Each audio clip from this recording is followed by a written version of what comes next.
amanya gange nze Kaggwa Edwin Ndagala nze nkulira ekitongole kya Kabaka Foundation ensi yonna kubanga ekitongole kino kiri mu mawanga mangi nze nkitwala wano naye ekyenjawulo neddiranjaza n'omukulu ono yeddiranjaza mbadde katikkiro w'ekika ky'enjaza okumala ebbanga ddene ng'ono muzzukulu wange naye ng'ogudde ku ebyo nze nyumirwa nnyo emizannyo natandika okugiraba nga ndi mu S1 ava Emityana nenzijja ndaba emizannyo omuzannyo gwammwe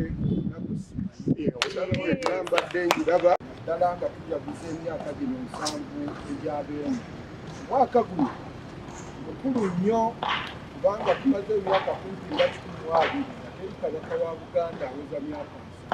7 bakabaka nga bana bonna babadde bafiira ku myaka 4 n'omusobyo tebaweza 5 so guno omulembe gwa nkizo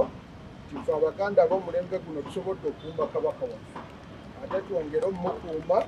okulaba nga awangaala kubanga obulamu bwaffe essanyu lyaffe n'eddembe lyaffe liri mu kabaka waffe tewaliwo omuntu mulala yenna naye ng'omulamwa gwe yatuwadde omwaka guno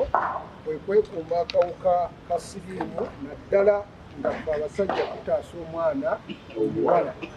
n'olw'ensonga eyo bassebo ne bannyabo tubaaniriza aba Ebony mu nsimbi ze tujja okulabako ku mizannyo okufisaawo ate mujje mwetabe ne Ssaabasajja Kabaka mu kugabiriza awamu omuyaza tweyanziza nnyo abasinga bamanyi ndi wandiga naye nga mu butuufu ndi wanjaza ndi muyaza kika ekyo kinaasangwawo ekyo gaba Ebons tusanyuse era tuli basanyu nnyo tulina essanyu lingi nnyo okutwaniriza okulungi ennyo embuga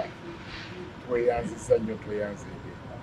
ate nga tuzze okukwatirako Ssaabasajja ku kampeyini gy'aliko okulaba nti siriimu obwobulwadde bwa Mukenenya buggwaawo by 2030 olutalo olwo naffe tuwulira tuli basanyufu okuba nti tukwatirako Ssaabasajja mu nsonga eyo. Twagala okwebaza ne ttiimu yonna Kalule okubeera nga musobodde ate okutwaniriza. Twagala okuyozaayoza Beene Ssaabasajja Kabaka olw'emyaka 7 mu gyamusobozesezza okuba nga agituuseeko akyali mulamu bulungi nga tumulina. Twagala okusiima olw'okwebaza emirimu gyonna gy'akoze mu bannayuganda mu bantu ba Buganda naddala mu nsonga z'ebyobulamu. So olw'okuba nti avuddeyo nnyo naddala mufe abatakisi abantu bangi mubalabye abatakisi moroka dereva n'afiira ku steering n'avaayo naye avuddeyo ku awareness eyo n'asobola okuba nga atuleetera ekitongole naddala ekya Kabaka Foundation ne batuzuulamu endwadde abantu ne bekkiririzaamuko bennyini kyokola nti naffe ku mulundi guno tugambe tetuyinza ate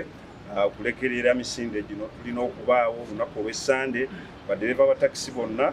tubakoowoola tubakunga zigenda okubeera ssaawa 11 tujja kubeera wano mu Lubiri ze mukimanyi bulijjo nziruka n'omulangira Wasajja emiwanvu 21 so era ne ku mulundi guno ngenda kumubeera ku Kido so tuzze ne tugula emijoozi egiwerera ddala gya bukadde nga 2 n'ekitundu gye tugenda okuba nga tugabira bannaffe basobole okuba nga ate ku mulundi ogwo nabo beetaba misinde gino ate tusobole okuwagira naffe enteekateeka z'Obwakabaka. Benyigira mu nteekateeka y'okudduka emisinde gy'amazaalibwa ge bikyanjala okuba nga koze emyaka 7 era emisinde gino kye kimu ku bikujjuko eby'okuza n'okujaguza emyaka gy'ensanvu. Twabukisagala okwebaza abannawutufu abagoba b'ebiduuka batutambuza obulungi okukwata mu nsawo ne muggyayo ssente ne muzibala ne muggyako mu mbuga enkulu ebulankimeeru ne mugula emijoozi. Mwebale nnyo